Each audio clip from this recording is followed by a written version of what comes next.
Thank you for choosing to spend your lunch hour with me, Diana Master, on this broadcast, which brings you the news making headlines in Namibia's local communities, the rest of Africa, and news from across the seas. Stick with us for these stories lined up in this hour. Over 100 Cheetah Cement employees at risk of retrenchment. Integrated Community Education and Risk Awareness Campaign launched. Trade Minister advocates for self-sustenance.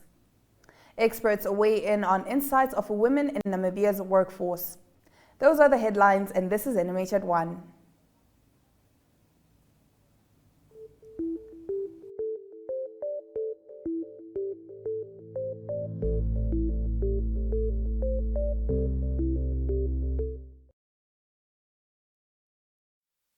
The City of Windhoek Mayor Said Gawanas this morning launched the Integrated Community Education and Risk Awareness Campaign. Now remember to engage us on social media and leave your thoughts in the comments as we share stories from local communities on the other side of this short break in our visual news segment. Public awareness as the process of informing the general population, increasing their levels of consciousness about risks and how to take action to reduce their exposure to hazards. This process gear preventative decision making at high-risk communities, especially residents residing in the informal settlement areas. To address the issues of risk in a community, their understanding of the hazards and how to prevent disaster from negatively impacting the community needs to be cultivated to form an integral part of any risk reduction strategy. It entails the broadcasting of public information through various media instruments, such as printing, broadcasting, and education programs. Public awareness as an element of risk communication is an invaluable tool for increasing at-risk community capacity. It is generally accepted that risk communication is a process and should not be regarded as individual initiative.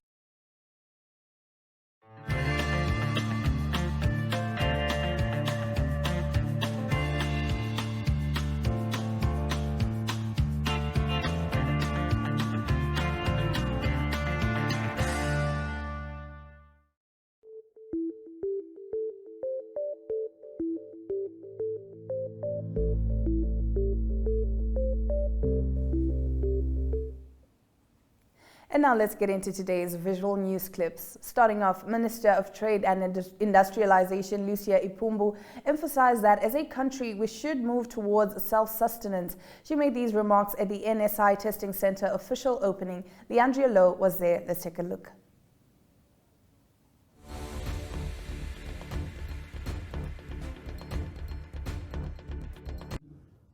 Expand and extend our horizons to ensure that we also, to a certain extent, someday will be able to sustain ourselves as an institution, for we know that the environment is becoming very little in terms of financial sustenance, especially from the state coffers. The new facility should therefore provide an adequate space to conduct frozen and chilled fish inspections, as it is equipped with both the sensory laboratory and also the can inspection that I just referred to, and so many other aspects that have not been there before. This adequate space should then ensure that the inspectors are aimed and equipped to process the much more diverse product range, and also to process an increased quality of products, and also allowing us as NSI to move beyond the inspection of all the perishable products, but to move into oil and all other related products as well. And I would also continue to say that the import and inspection for especially the canned fish and meat and all other fishery-related products can now be realized with a contribution that will surely, and going forward, add to the food security. If there are many lessons that we have learned through this pandemic, it's for us as a country to be self-sustained in terms of the consumables. And as much as we are inspecting, it's important that what we are inspecting to ensure that it finds its way into the market, and firstly into the local market for consumption by our people.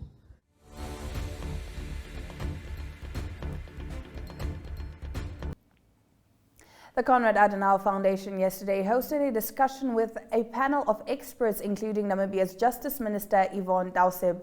The public debate was about the insights of women in Namibia's workforce. Let's have a look.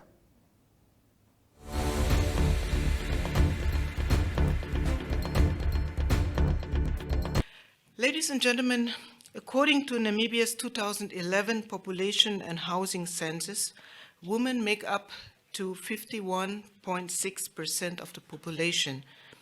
However, although women constitute majority to the Namibian population, they are less likely to be employed in comparison to the male counterparts.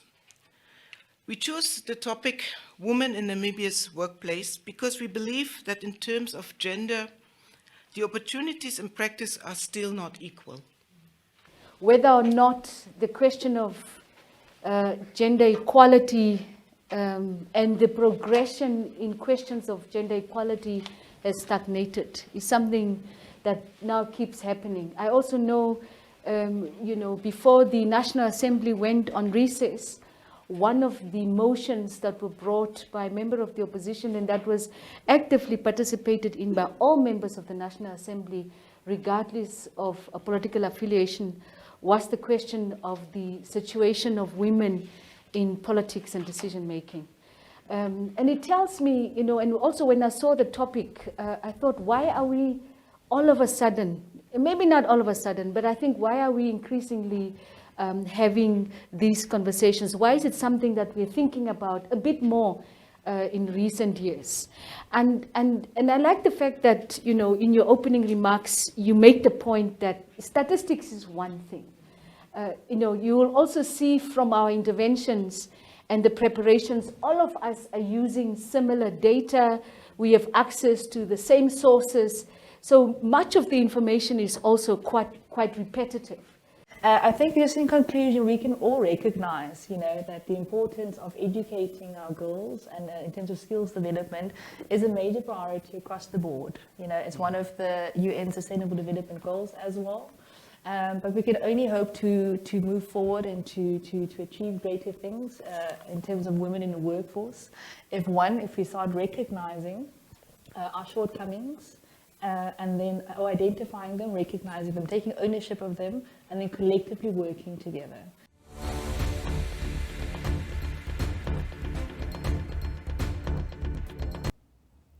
Now, the First National Bank of Namibia launched their first ever digital account called DigiPlus on Thursday at the FNB Namibia headquarters. This is the first of its kind and is available for non-FNB clients as well. Junior Kapofi was there.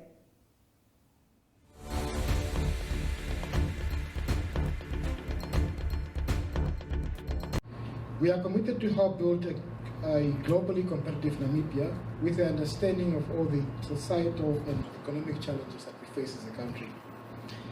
Ladies and gentlemen, financial inclusion is widely recognized as an important cornerstone of improved economic and social outcomes. It allows individuals to manage their consumptions, payments, savings, and ultimately to fully participate in the financial system and national economy. This is especially true for previously excluded groups such as the individuals in rural areas, those who are unemployed, or those who are employed in the informal sector. Financial inclusion also plays a key role in achieving the 2030 United Nations Sustainable Development Goal, or SDGs as they're known, and has also been identified as an enabler of 8 of the 17 SDGs that Namibia subscribes to. Yet the World Bank has found that 31% of adults globally do not own a basic transactional account, the initial step towards wider financial inclusion. The last FinScope study in Namibia showed that in 2017, that was the last study, found that 22% of Namibians were not in or were excluded from the financial system. So financial inclusion is therefore high on many countries' policy agenda, including our own country.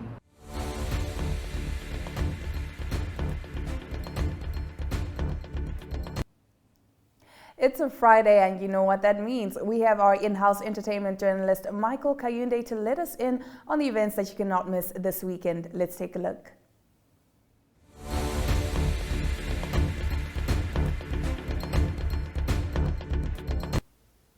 Hello NMH at 1 viewers, my name is Michael Kayunde. I'm back on your TV screens to give you a lowdown of some of the events that are taking place this weekend.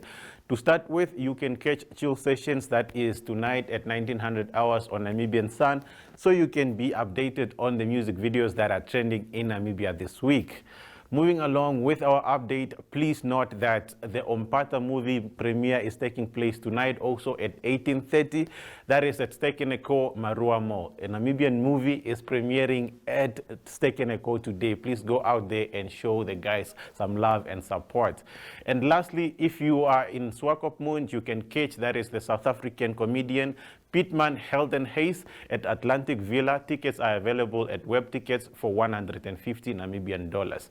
Those are some of the events that are trending this weekend. Please make sure that you have fun responsibly. Until next time, it's bye-bye.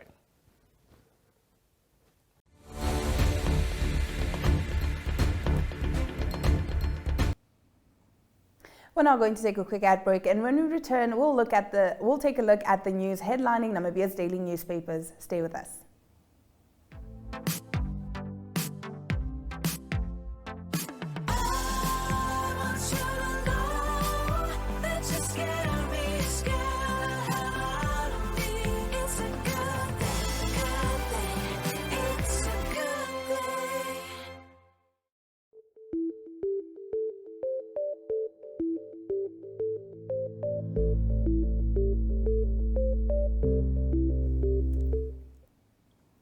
Thank you for staying with NMH at 1. We now take a look at what the lead stories are in Namibia's daily newspapers.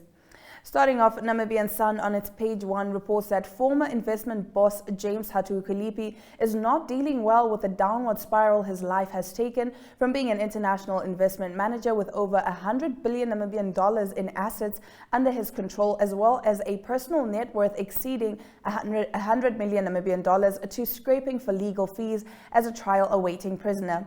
He faces charges ranging from racketeering, money laundering, corruption, and fraud. But before getting to that, he wants the court to declare certain sections of the Prevention of Organized Crime Act as unconstitutional. This comes after the Prosecutor General in November 2020 was granted a provisional restraint order against 6 of the fish rot accused and 10 of their companies, including trusts. National Petroleum Corporation of Namibia Managing Director Emmanuel Mulunga says there is a need for the establishment of a petroleum agency to regulate the downstream fuel industry, a role currently played by the state oil parastatal. According to Namibian Sun, he made the remarks following a report by the World Bank that raised concerns that certain public entities are both a regulator and operator in the sectors in which they operate. In a country diagnostic for Namibia, the World Bank observed that some public entities lack a separation between their operational and regulatory functions, providing incentive to keep competitors out. According to international best practices, a state-owned enterprise that is active in a sector of the economy should not have a simultaneous regulatory function for that sector, it said. Moving over to the Republican, it reports on more than 100 workers of Cheetah Cement outside Oshuarongo who started to strike yesterday morning, led by the Mine Workers Union of Namibia. The union members intend on continuing the strike until their demands are met. In response to being served with the notice of the strike, Whale Rock Cement put out a notice of retrenchments. They also posted a notice at the main entrance of the factory with a list of names of all the permanent employees who could be affected by the anticipated retrenchments. An estimated 115 employees may be affected by the intended staff reduction, according to the paper. This list did not have any of the Chinese employees' names on it. On page 2 of the Afrikaans Daily, there's a report that a young woman who for 7 years was involved in a legal battle over her mother's estate, of which she is the heir, eventually received more than 1.2 million Namibian dollars. The court ruled in Maruzan Mola's favor, stating that the man holding the estate was definitely exhausted in his personal enrichment and that Mervyn Vewanisa Kazonguizi, together with the Ministry of Justice, must refund the money to her. Judge Cobus Miller found that the Master of the High Court and his officials were negligent and the estate has, as a result, suffered a loss. The law stipulates that the master and the state cannot both be held liable, and therefore the verdict is only against the Ministry of Justice. Now we move on over to Allgemeine Zeitung. The Supreme Court has ordered the Ministry of Environment not to remove several protected bird species under the care of the Rare and Endangered Species Trust while court proceedings on the matter are pending, according to page 1 of the Allgemeine Zeitung. On its page 3, the paper reports that the Namibian Citrus Association currently produces 7% of Namibia's own needs, but is already dreaming of an export market. A South African expert sees this as the holy grail of an industry, but also warns of the challenges involved. Well, that brings us to the end of the first half of our newspaper review. We get into the second half right after the break.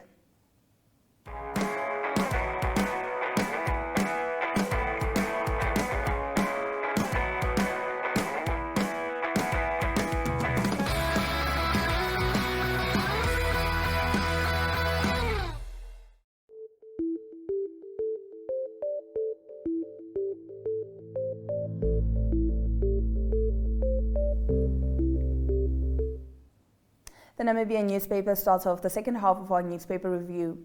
3 years after the passing of King Emmanuel Kauluma Eliphas, his estate has still not been finalized. His countless wealth of cattle and other assets is still being counted according to his family. Eliphas, who ruled the Ondanga Kingdom for 44 years, is the kingdom's third longest-serving leader. The paper also reports that the Public Service Union of Namibia has said that the government must do away with ceremonial and non-essential positions such as that of the vice president and deputy ministers, while the salaries of top officials should be cut. They have been telling the working class to tighten their belts while their belts are loose, said the union's Deputy Secretary General Uyama Kangoro. Page 3 of the Namibian report said British farm owner Harvey Butler, who is due to be prosecuted in connection with the fatal shooting of an employee at his farm in the Ocho district last year, is asking the Prosecutor General to reconsider her decision to charge him. One of Butler's defense lawyer, Sisana Manje, informed Judge Christy Liebenberg during a pre-trial hearing that Butler's defense plans to employ an expert to examine some exhibits in the matter and suggested that in the meantime, the case should be postponed to October for another pre-trial hearing to take place.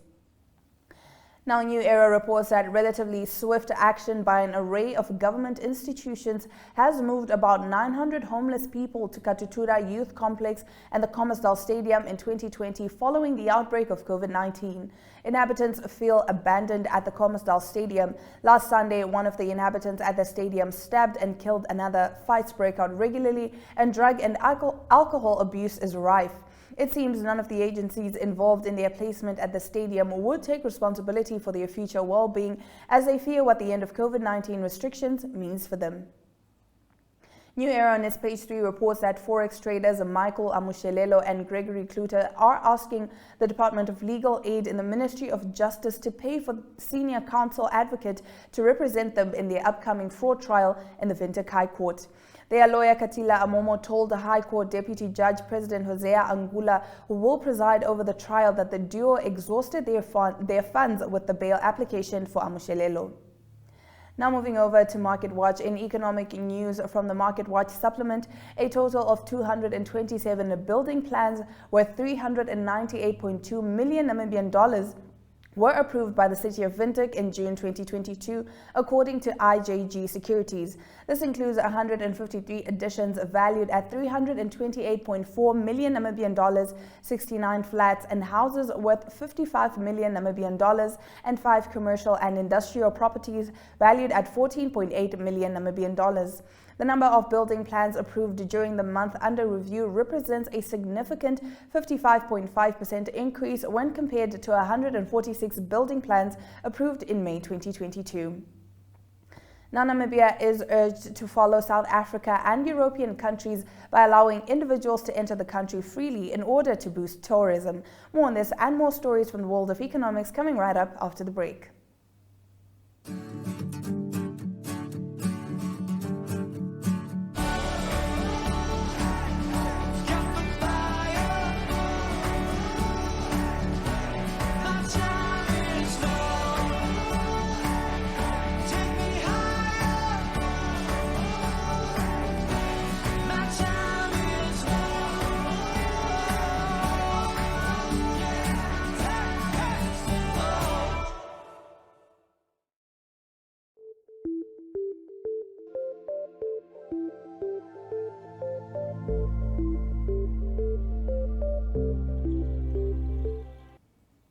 And now for the economic news.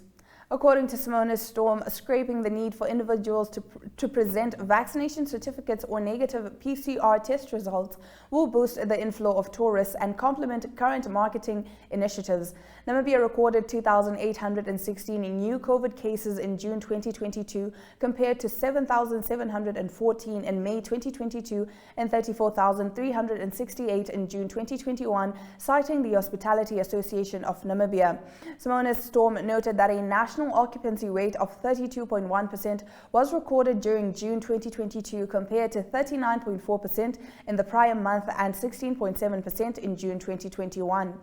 Year to date, the national occupancy rate averages 29.6% compared to 21.5% for the same period in 2021, showing an improvement in tourist inflows. The proportion of Namibian visitors to local establishments increased slightly from 30.6% of guests in May 2022 to 34% in June 2022. From the foreign visitors, most guests in June 2022 came from Germany, Switzerland, and Austria. Moreover, during first quarter of 2022, Namibia had a total of 27,862 foreign arrivals, with 12.9% visiting Namibia for business or conference purposes, according to the Ministry of Environment, Forestry and Tourism. According to HAN CEO Gita Patswold, Namibia is a prime destination for the MICE market, as we do hold capacity for conference and exhibitions, especially in Windhoek and Swakopmund, with average-sized conference facilities. In the past, Namibia has already hosted a number of international events of large scale, such as UN COP11. In our next story, the discovery of commercially significant quantities of oil and gas will have major consequences for Namibia and many aspects of its economic policy. These can include taxation, revenue, expenditure, currency, economic diversification, local ownership, corruption, and membership of important international organizations. The Institute for Public Policy Research's latest quarterly economic review points out that there is a huge range of experiences within Africa and further afield upon which policymakers and politicians can draw to ensure the country avoids the curse and makes the most of this resource before the global energy transition renders it a stranded asset. According to the IPPR, perhaps the greatest danger is that the presence of substantial revenues leads to higher levels of corruption. The presence of a huge pot of money makes it easy for politicians and those connected to them to siphon off rents. It pointed out that Namibia scores better on Transparency International's Corruption Perceptions Index than other African oil and gas producers, but its anti-corruption institutions, both public and non-governmental, will need to be strengthened if greater levels of corruption are to be avoided. The IPPR further noted that only greater diversification will generate employment for the majority, as the oil and gas sector is highly capital and skills intensive. It said there is a danger that with oil and gas, government will conclude it does not need other outside investors and consciously or unconsciously throw in the towel on export diversification. Now let's take a look at the economic indicators.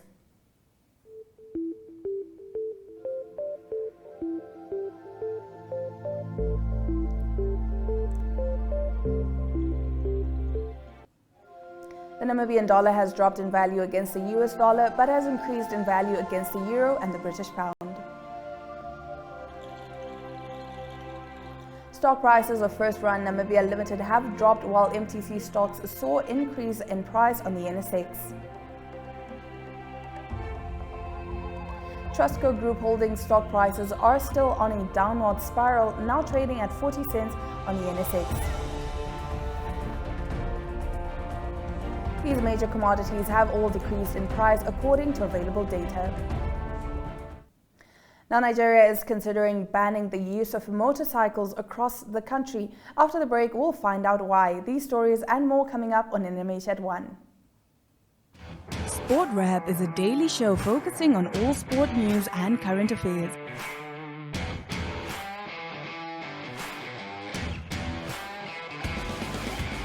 If you would like to feature your brand or campaign on this platform, contact sportwrap@synergy.com.ma.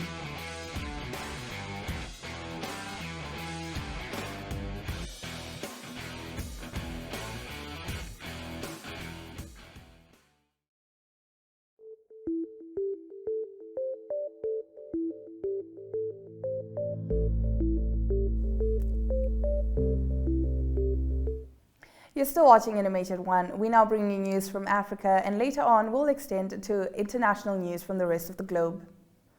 Nigeria is considering banning the use of motorcycles across the country. The government says the ban is part of its efforts to stop jihadists who often use motorcycles while carrying out attacks. Popularly known as Okadas, insurgents and criminal gangs, mostly in the northern part of the country, use them to access targets, breeding fear and insecurity. It is why the government believes the ban will stop the gangs from moving around easily. The country's Justice Minister Abubakar Malami says they are also considering banning mining activities. Out of the 36 states in the country, only 2 have so far banned the use of motorcycles. A shoot-to-kill order is in place in Zamfara state in northwest Nigeria, while in Lagos, the state has banned the use of commercial motorcycles in some areas. In a recent incident, gunmen in the northwestern Nigerian state of Katsina have killed 17 people, including 5 policemen, in separate attacks, the authorities say. About 300 armed men on motorbikes targeted a police post in Kankara on Wednesday, shooting the officers dead. They also killed at least 3 people in a nearby village. In our next story, the WHO and Gavi, the Vaccine Alliance, have invited developing countries like Ghana, Kenya and Malawi to apply for funding to access the RTS malaria vaccine. International support worth $160 million from 2022 to 2025 will be made available to the aforementioned countries which piloted the jab in 2019. Other countries which are affected by malaria can apply for the funding as from September. It is thought 1 child dies from malaria each minute in Africa. The WHO recommended the widespread use of the RTS vaccine in October 2021, which has led to more countries expressing an interest in it, but the jab only provides 30% protection. To date, about 1.3 million children have received at least one of the required 4 doses of the vaccine since it was piloted in 2019. However, the supply remains limited in the continent. Africa needs at least 80 to 100 million doses annually, according to the WHO. We're now going to take a quick ad break. Stay with us.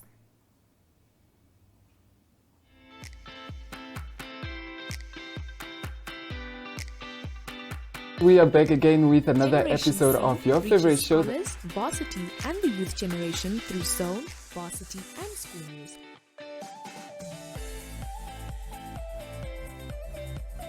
If you'd like to feature your brand or campaign on this platform, contact Zone at synergy.com.ma.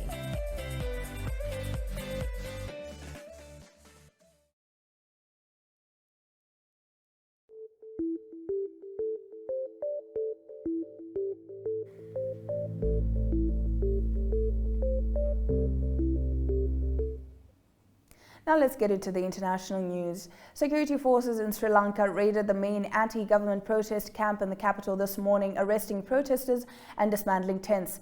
Hundreds of troops and police commandos moved on the protesters outside the presidential offices in Colombo hours before they were due to leave the area. A BBC video journalist was beaten by the army and 1 soldier snatched his phone and deleted videos. 9 people, including 2 who are injured, have been arrested by police. It comes as Ranil Wickremesinghe was sworn in as president on Thursday after ex-president Gotabaya Rajapaksa fled the country last week. Mr. Wickremesinghe, the former prime minister, is seen as deeply unpopular with the public and has vowed tough action against demonstrators. Separately, on Friday, Dinesh Gunawardena, a senior politician considered to be a long-time Rajapaksa loyalist, took the oath as new prime minister, stepping into Mr. Wickremesinghe's former shoes. Sri Lanka has seen months of mass unrest over an economic crisis, and many blame the former government for mishandling the nation's finances. In our next story, with gang violence raking Haiti's capital, other cities across the island nation face another major issue, which is a shortage of both fuel and electricity, and it threatens daily life for millions. In addition to the deadly battles in Port-au-Prince, where at least 234 people have been killed or injured in the Cité Soleil neighborhood since early July, Haitian gangs have also hampered activity at the country's 3 main oil terminals. Armed groups regularly block access to the facilities, halting the flow of fuel into the country. In Jeremy, a coastal town on the southwestern tip of the island, gas stations have been running low on fuel for months. Residents are forced to turn to the black market, where gasoline and diesel are readily available, but at prices 6 times higher than the rate set by the government. The vast majority of energy in Haiti is produced by diesel burning plants, so it's very simple: no fuel, no electricity, says Janvier. Jose Dalvama, administrative director of the country's public electricity utility, says there are enormous difficulties in transporting fuel to certain provincial towns. Armed groups have had total control over the only paved road leading to Haiti's southern regions since June 2021. Without electricity from power plants, entire regions of the country must turn to gas-powered generators to keep the lights on. Now we're going to take a quick ad break, and when we return, we take a look at the local sports news. Stay with us.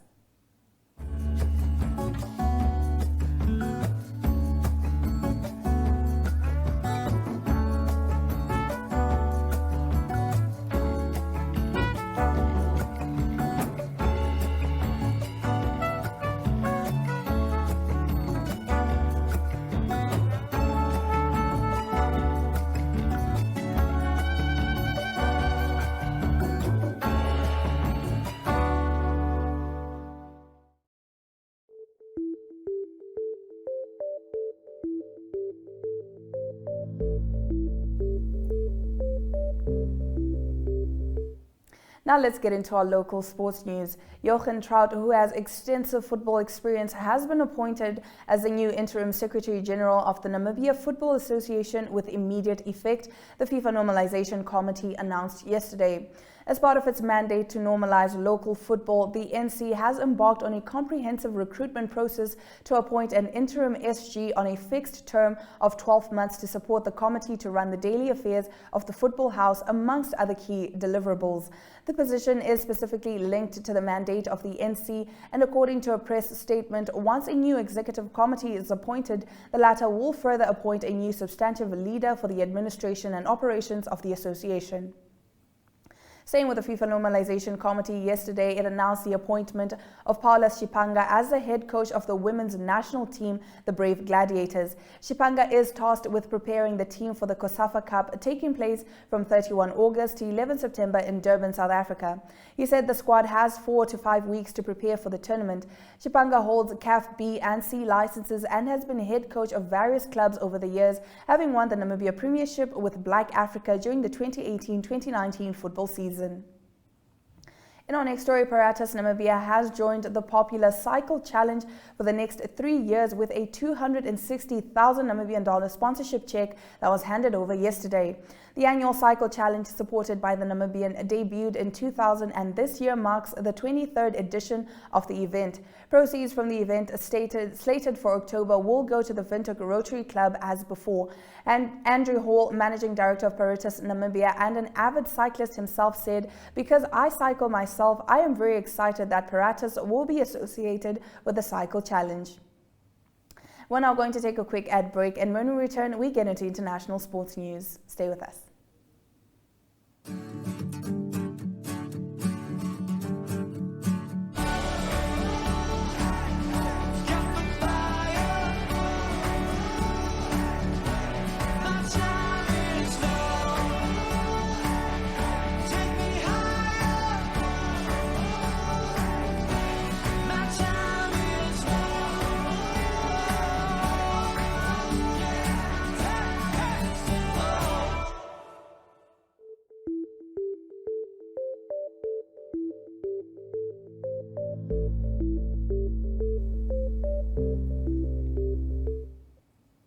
Headlining international sports news, Sadio Mane was named African Footballer of the Year on Thursday after a season in which he kicked the winning penalty for Senegal as they claimed their first Africa Cup of Nations title and repeated the feat when they secured World Cup qualification. Mane finished ahead of Egyptian forward Mohamed Salah, his former Liverpool teammate, and fellow Senegalese Edouard Mendy in the voting. It was the second time the 30-year-old Mane, who last month joined German champions Bayern Munich, has won the award. The best goal was awarded to Pape Ousmane Sako from Simba United, Tanzania. Best Woman Coach of the Year was awarded to Desiree Ellis of the South African women's national team, Banyana Banyana. The Best Male Coach of the Year went to the Senegalese Aliou Cisse. In our next story, Jamaica's Sherika Jackson outgunned compatriot Shelly-Ann Fraser-Price on the back straight to win 200-meter gold at the World Athletics Championships yesterday. Jackson set a championship record of 21.45 seconds, the second fastest time ever run over the distance for a first individual world title at Hayward Field, Eugene. Newly crowned 100-meter gold medalist Fraser-Price took silver in 21.81 seconds, with defending champion Dinah Asher-Smith of Britain claiming bronze. Now, Nottingham Forest have signed former Manchester United midfielder Jesse Lingard on a free transfer, the promoted Premier League club said on Thursday. Lingard, a United Academy graduate, ended his 22-year association with the Old Trafford club following his expiry of his contract last month. The 29-year-old England international, who made his United debut in 2014, scored 35 goals in more than 200 games for them. We're now going to take a quick ad break, and when we return, we get into our highlights. Stay with us.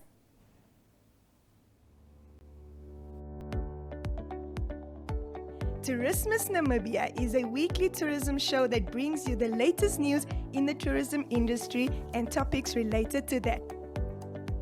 If you would like to feature your brand or campaign on this platform, contact tourismus@synergy.com.na for news and advertising related queries. Tourismus, bring the world to Namibia.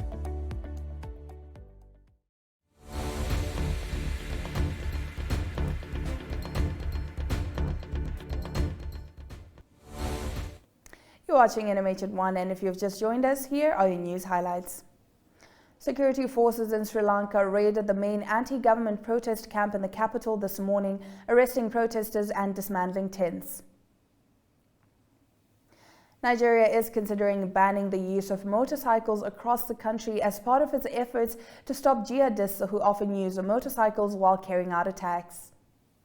In sport, Johan Trout, who has extensive football experience, has been appointed as the new interim Secretary General of the Namibia Football Association with immediate effect.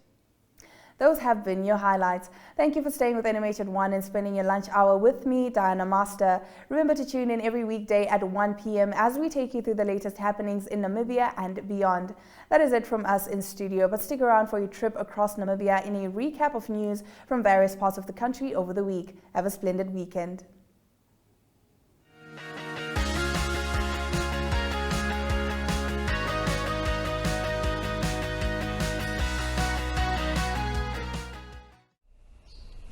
Good day, viewers. Welcome to another episode of Regional Review, the Friday recap. I'm your host, Nole Mungoba, and this is the show where we look at the highlights that has transpired in all four corners of the country.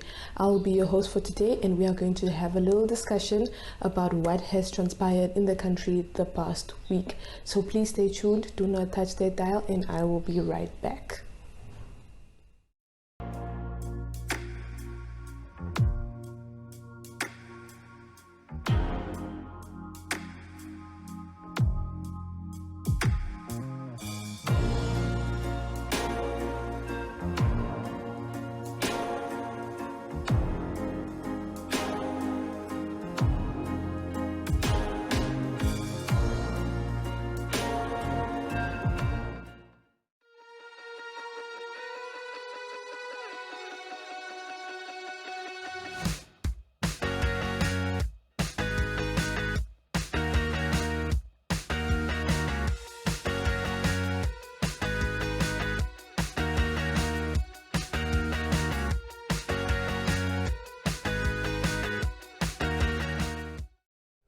Now we move over to the Hartab region, where the Directorate of Health in Hartab region concluded a TB and HIV data review for the 3 health districts.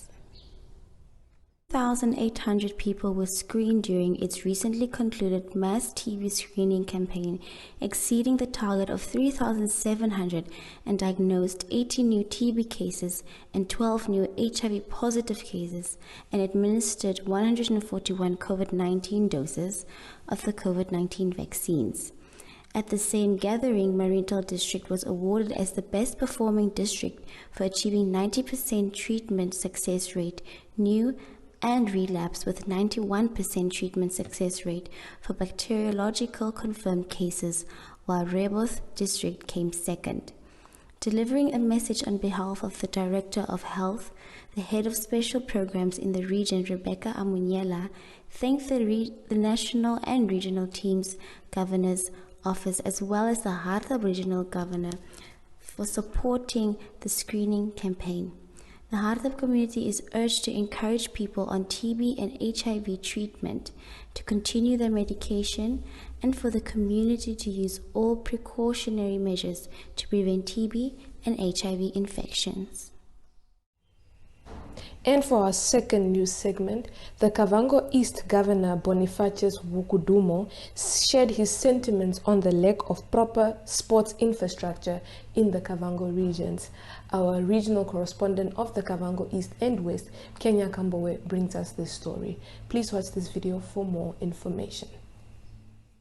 Our first story under review is about the Ministry of Youth, Sports and National Service, who last week held an induction workshop here in Rundu. The induction workshop was for those committee members who are supposed to ensure that the third national youth policy is implemented. Deputy Minister Emma Kantema Gaumas graced the event with her presence, and this is what she had to say. So it's a very important assignment that we have been given. It's important to note that the national youth policy is based on an integrated approach, in that it aims to integrate youth development programming for various ministries and agencies, as well as our development partners, including civil society and the private sector. Therefore, here today, we have representatives from various institutions, and we are delighted to have in our midst the UN Resident Coordinator. This serves as testimony that youth matters are mainstream at various levels in various institutions. Mr. Pen, it's our privilege today to be with you here today, as we know that youth requires multi-sectoral approaches, and government alone cannot achieve the objectives that we have set in the policy. Therefore, it's important that the deliberations in this workshop will assist the members of the technical committee to better understand their roles, as I'm very happy that it was the Honorable Governor narrating what we are expected to deliver in the policy. So it's not just coming from me, but rather from the leadership, including at the regional level. This type of stakeholder engagement should generate ideas and stimulate efforts to improve strategies to be embedded into the development plans, especially considering the fact that we are in the process of developing the NDP 6. I also wish to take this opportunity to acknowledge the assistance and the support that we have received from the UNFPA for this unreserved and relentless support to the Ministry of Sport, Youth and National Service in our endeavors to execute our mandate in the area of youth empowerment. The Namibian government believes that enhancing youth development and youth participation cannot be achieved by one institution alone, but it's rather a shared responsibility. And for our last topic for today, the TCI Training Center held a little training convention that took place where training officers from different regions came to Ochivarongo and were taught various skills to take back to their respective offices. Our correspondent Desiree Governors brings us the story for more.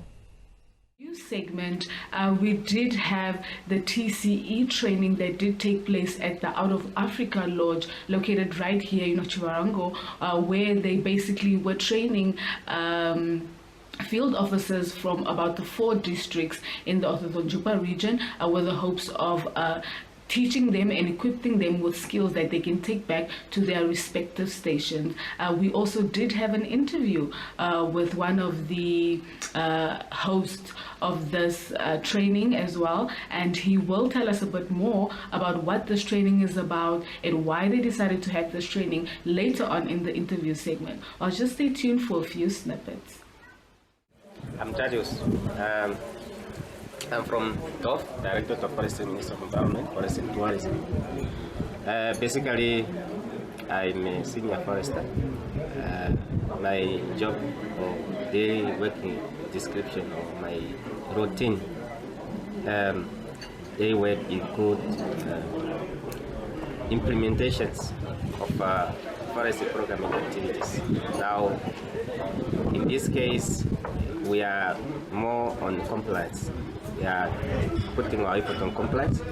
Now, the reason why we are here today is because we want to spread the message to the farmers. It's fire season, and it's a risky season as well. For us, from the conservation point of view, is that we want to reduce this incident of fires. Fires distract, cause a lot of distractions, not only in our rangelands, but also with the resources. But more especially the message which I are trying to make today is that we must minimize fire. The reason why we are here is that we are trying to remind farmers to do the correct procedure when it comes to charcoal production, maintenance of fire breaks along their farms, cluster burning operations, or center burning operation, whatever they can opt for. All the men with the most aim overall importance for fire prevention. That's it.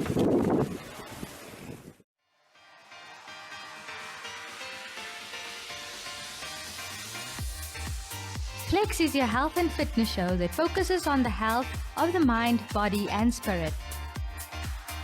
If you would like to feature your brand or campaign on this platform, contact zone@synergy.com.na.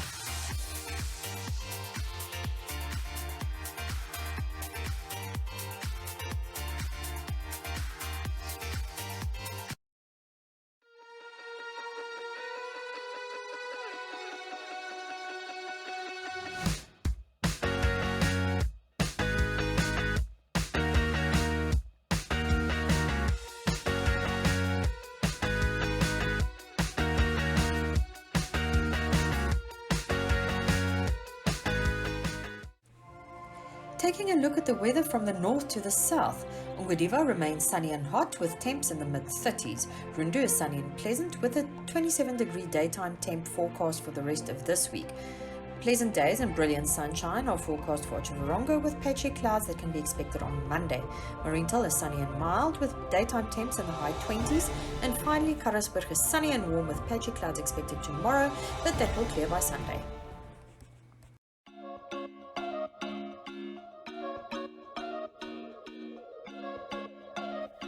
Careers Bistro focuses on the movers and shakers in the corporate world. If you would like to feature your brand or campaign on this platform, contact zone@synergy.com.na.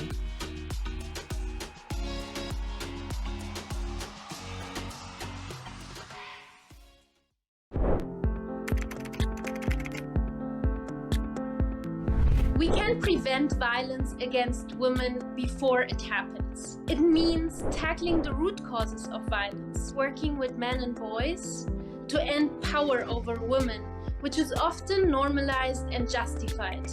Transforming these root causes and preventing violence needs political commitment and leadership, laws and policies that promote gender equality, investments in women's organizations, and resources for prevention work.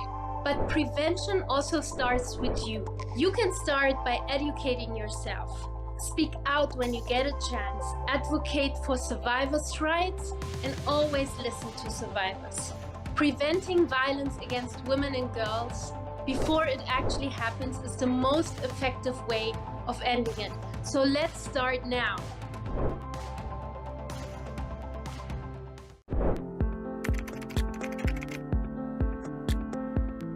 We know that violence against women and girls is pervasive everywhere in the world. So now imagine a conflict breaks out, or a natural disaster happens, or a global pandemic like the one we have seen since 2020 breaks out. Institutions are often focused on addressing this crisis. And in conflict settings, some of the institutions that are responsible for protecting women's rights collapse. The United Nations and UN Women work around the world to address some of these challenges. We make sure that women and girls who are victims of violence access services, including justice, health, psychosocial support, and reintegration. We also work to address the root causes that generate violence, for example, addressing harmful social norms and masculinities. Thank you so much, viewers, for tuning into another episode of Regional Review. From myself to Nole Mungoba, the Regional Review team, the Namibia Media Holdings team, as well as our entire production team, we wish you guys an amazing weekend. Please stay safe, be safe on the roads, and remember to always ensure that you do your part to adhere to the COVID-19 regulations. From myself to Nole Mungoba and the rest of the team, it is goodbye.